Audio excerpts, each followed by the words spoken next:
waktu itu juga di bidang kepenulisannya. Kalau tadi kan di bidang niatnya. Iya.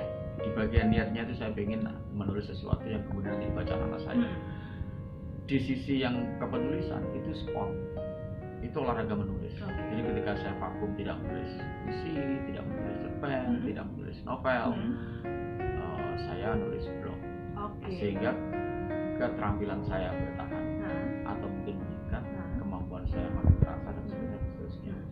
Nah, itu karena menulis itu keterampilan, maka harus latihan terus menerus. Harus latihan terus menerus. Nggak boleh vakum. Kalau tadi Bapak vakum di tulisan yang jenis yang satu, nulis yang lain ya. Yang lain vakum, nulis yang lain. Nulis yang lain. Kalau nggak bisa nulis semua, nulis kwitansi. Oke. Senang saya Pak itu.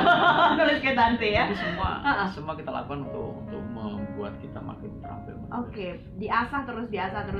Karena keterampilan. Oke. Bahwa kemudian ada bakat, ya di satu jenis-jenis tertentu. Misalnya ada puisi, ada cerpen, bukan ada bakat, tapi menulisnya itu keterampilan. Menulisnya itu keterampilan. Keterampilan itu harus diasah terus gitu ya. Kalau misalnya ada yang nggak pede gitu, Pak, kayak Pak Budi tadi kan awalnya juga sempat ngerasa belum pede ketika SD, SMP, SMA, baru kuliah ya. Gimana? Ya kalau sekarang sih saya kalau sama anak muda saya selalu mengatakan, saya dulu pernah jadi redaktur halaman remaja ya, dan pada mereka saya selalu mengatakan sekarang itu harus anak-anak muda itu harus pede tak gentar. Pede tak gentar, bagus tuh Pak, saya suka Pak, pede tak gentar ya. Apapun itu sepanjang baik, sepanjang baik itu kita lakukan dengan cara yang pede tak gentar. Ya, nggak usah minder, nggak usah apa. Semua orang itu unik, semua orang punya kekhususan, semua orang punya keterampilan, punya kecerdasan, semua orang cerdas, bahkan saya menyatakan semua orang cerdas di bidangnya masing-masing, sehingga tidak perlu minder terhadap kemampuan orang lain. Itu. Terus kemudian niatnya tadi, sepanjang kita berniat yang baik, berbagi kebaikan, why not gitu loh. Apapun kita bagi saja yang baik-baik. Yang baik-baik ya, baginya ya. Karena bisa tidak terduga tulisan, khusus tulisan ya, bisa tidak terduga. Saya pernah tulis refleksi film ya, refleksi film itu kaget saya. Kenapa kaget? Waktu itu film Terminal, The Terminal Tom Hanks. Itu saya tulis bukan resensi ya, tapi semacam refleksi dari film itu. Dan setelah tulis itu kemudian dimuat dan saya dapat email, dan emailnya itu sangat menggetarkan karena ternyata ada orang yang menyatakan begini, Pak, setelah saya membaca tulisan Bapak, sekarang saya putuskan untuk tidak bunuh diri. Jadi saya sudah berhari-hari ini berpikir untuk bunuh diri. Begitu baca tulisan Bapak, saya menyatakan tidak akan bunuh diri.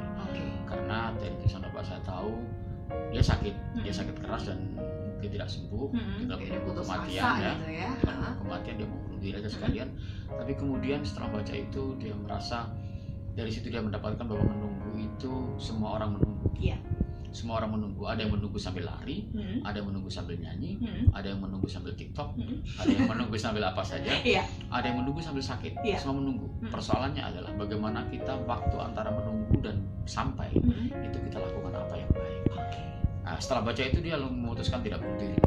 Jadi ketika kita menulis sesuatu yang baik, itu insya Allah akan berdampak baik kepada orang lain. Dan itu di luar dugaan, di luar jangkauan kita.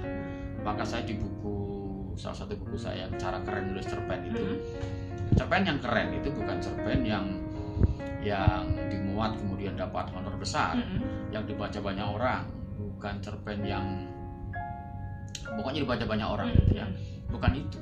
Cerpen yang keren itu adalah cerpen yang dibaca oleh orang, entah 100, entah 10, entah berapa, atau bahkan entah satu orang, tetapi buat orang yang membaca itu berubah dari titik yang buruk ke baik, titik yang sedih ke gembira, dan titik yang gelap jadi terang.